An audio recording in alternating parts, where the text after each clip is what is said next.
Alright, so here today, there is a lot to talk about, so buckle in, grab some popcorn, leave a like, sub up, helps out a ton. Listen, this dev note is very long. It's very long, alright? Here we go. Dev note number 4. This is Tower of God, the New World basic person here giving us the information. I don't want to like butcher pronunciation here, but September is coming to an end with blue skies and a pleasant, cool breeze. In the 920 update, we brought firsthand to our regulars the story of the Kun family fall festival centered around the main character Edon, don't know how to say it properly still, but let's go with it. I'd like to sincerely thank our regulars for all the support during the fall festival. We would like to keep listening to all of your suggestions and considerations while preparing even better campaigns in the future. This dev note will bring more details on the October update, as well as what awaits our regulars in Tower of God New World in 2023. So basically what's left of 2023, right? Let's start with the October update, shall we? First, the next update that we're going to be getting, new teammate arrival, the Storm Calling Hope SSR Lightning Pill Kunran, how you say it, to be added on 10-4. So 10-4 is the next update, officially confirmed. We kind of expected that, but pretty cool to see. We already expected this character too, kind of told you it was the next character, which was true. Again, he is going to be pretty cool.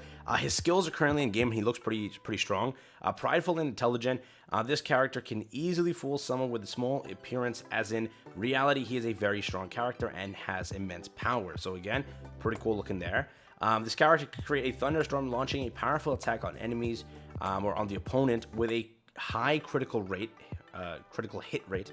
He is also capable of destroying barriers and breaking down the opponent's formation, making him essential to counter opponents with strong barriers. We hope you look forward to meeting this character in the upcoming update, as well as the unveiled new family tradition costume we have prepared for the fall festival. We look forward to the youngster who swallows a lightning pill and transforms. Pretty cool. We have new other stories, which is the secret training episode to be added on 10-4. Sort of a side story, I'm guessing. In the previously released fall festival, this character encountered a bitter defeat when facing Agero, right?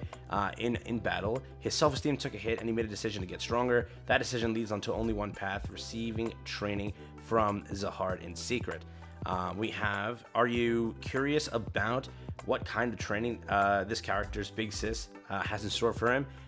Stay tuned for the new other story, where you'll get a glimpse of the aftermath of the fall festival. We have unofficial practice area boss. I don't know how to say that. Arrival to be added in 10-4. The doors of the unofficial practice area open for the first time in the fall festival. The practice area, hosted incredible battles between our regulars and Data and Honor here.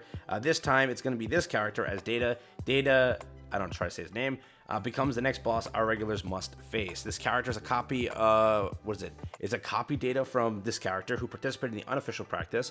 The Data skills may be slightly different from the real one. Gather your strength and challenge this character in the unofficial practice area. We hope you look forward to the upcoming Data bosses that will be added in the future. Next up, in Dorsey and the October Illusion campaign to be added in 10-18. So 2 weeks after the update for Ron, right? Do you remember in Dorsey's unfortunate childhood, living on a piece of bread and undergoing rigorous training to become the Princess of Zahard? If you are a fan of Tower of God, you will be familiar with the story of Dorsey, who went through tough training to become the Princess of Zahard. I'm covered in suit, and I want to be the protagonist in Dorsey and the October Illusion. Some sort of Halloween-themed event here. Dorsey and the October Illusion is an original story created by our dev team. In this story, we get a glimpse of Dorsey's new goal, which helped her endure the vicious environment in which she grew up, with all kinds of harassment from her sisters and her sweet and bloody romance. In this update, the very powerful new teammates will also appear, so stay tuned. Pretty cool. In addition, the current known issue where damage does not accumulate occasionally during the underground labyrinth will be fixed in 10-4. Also, we will continue to review the criteria on all the stuff for underground laboratory. So, not bad. So that's basically October. So I wonder what banner is going to be releasing here. Are we getting like an Dorsey unit? But they didn't say. They only told you what's next, which is this. So we don't know what's actually popping up for 10-18, but we have the confirmation 10-18 has something. From now on, I would like to introduce the direction of Tower of God New World this year through the 2023 second half roadmap.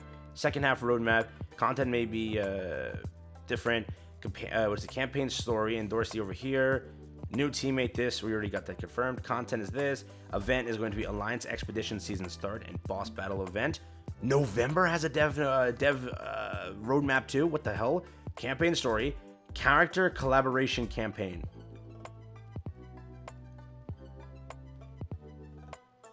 Character collaboration campaign.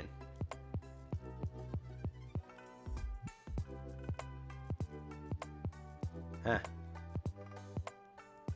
Huh. I just made a video. I just made a video saying we're getting a collaboration. We're getting a collaboration. What?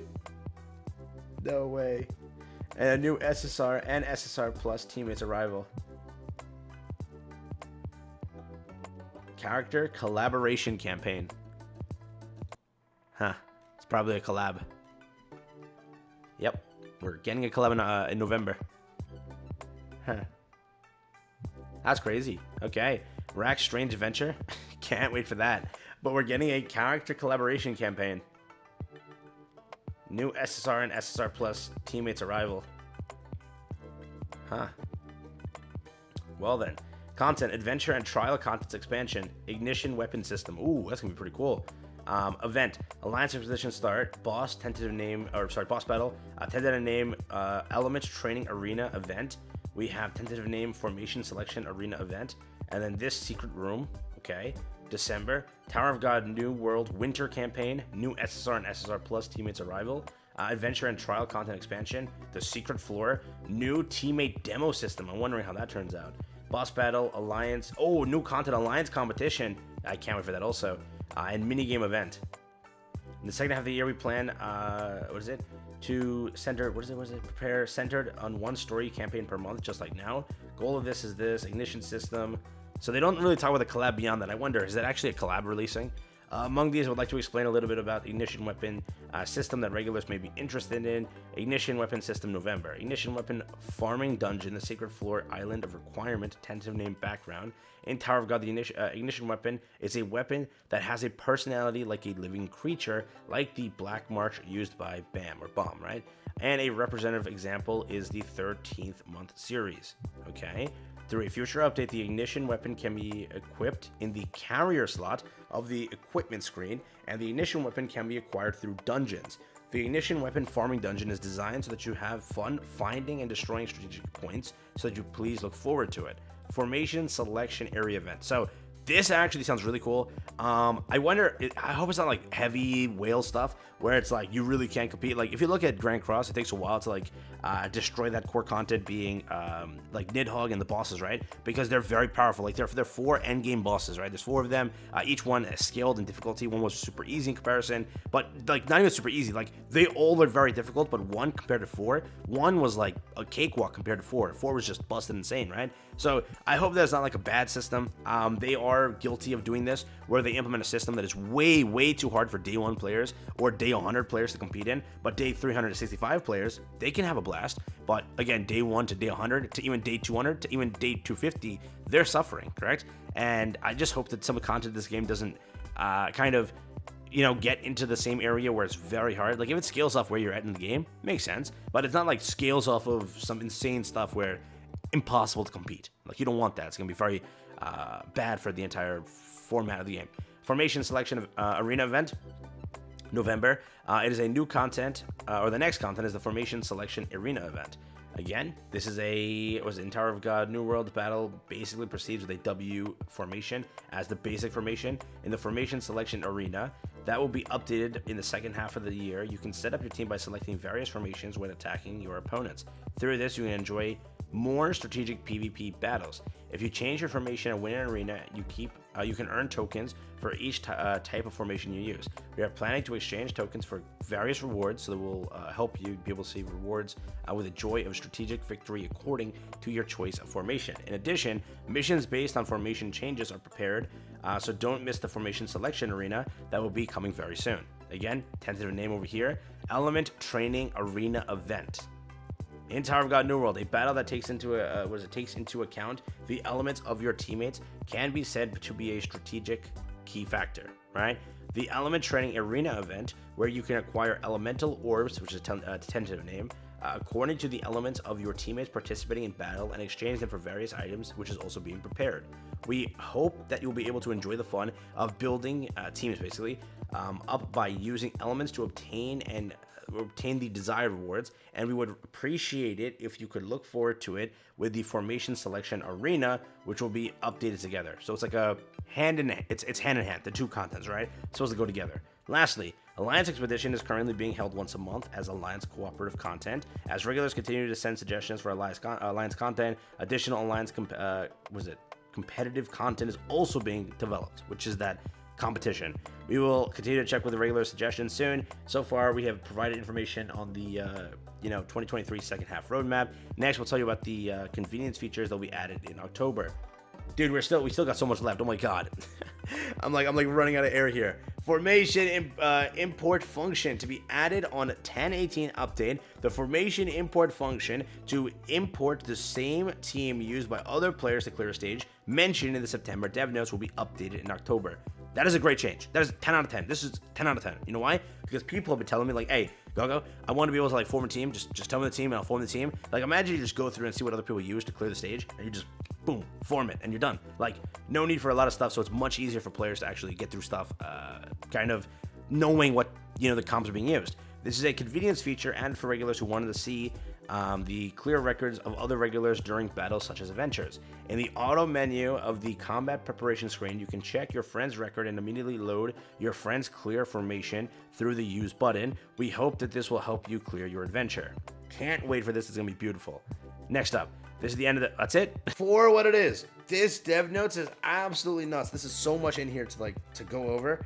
Like for one video, this is stacked, all right? But it basically says right here, character collaboration campaign. So I don't know, and it tells you constantly, like the content over here, like clearly is Rack's Strange Adventure. Over here, where is it? Where's December? Tower of God New World Winter campaign. So like each one has a name. In Dorsey's Illusion campaign, there was no collaboration thing. So the collaboration thing is its own story, just like how Grand Cross does it, right? A brand new story for the collaboration heroes who would now appear in the Tower of God universe. So it looks like there is a brand new collaboration coming soon to the game, which again, that's like kind of mind-blowing. I just hope that they do it right, because clearly, 17 or 21 copies or however many copies you need in this game is not right? Imagine pulling or trying to pull a collaboration character and all you're getting is like, standard SSRs, and you need 21 of them. 21. They better be stacking you with summons, or at least the character doesn't need that. Like it's a new rarity where it's like, oh, we won't force you to have that many. You just need, every copy you get counts as 2 copies, so we'll cut the amount in half, make it a little bit easier to max them out, right? Because think about it, like me using one dupe Hua is useless in a lot of endgame content. And me being able to never get Hua again, like let's say it's a collaboration, you're never getting them again until they rerun, right? So if I'm using Hua at level 1 or at base dupe 1, what happens? She's not gonna do anything. So now let's say that it's a 7 Deadly Sins collab because that's their IP. Meliodas, what is he gonna do at 1 dupe? Nothing. He's gonna do like nothing, like literally, right? I can use very, very colorful words here, but I don't want to, but that's what he can do, nothing. So you'll have to see, like they have to really manage that part correctly. And make sure that the character at least can be usable. And again, like how they handle the dupes part of it, that's also there. And let's just say that it is an SSR Plus coming soon with the collaboration. You better make that a rate up or we're fighting, bro. If that character is not, like, let's say it is a collaboration that is an SSR Plus, I'm uninstalling this game if you cannot guarantee that character. Like if that character doesn't pop up in the shop where I can buy it, being the purple currency, like not the premium currency, purple currency, right? Or if it's not on like a higher rate up, we're fighting, boys. We're fighting 100%. So I hope that they do correctly things with this entire collaboration, but that's the way that I'm taking it, as it's a collab event. So let me know what you think. I'll catch you in the next one. Like and subscribe, helps out a ton. Thanks again for watching the video, and peace out.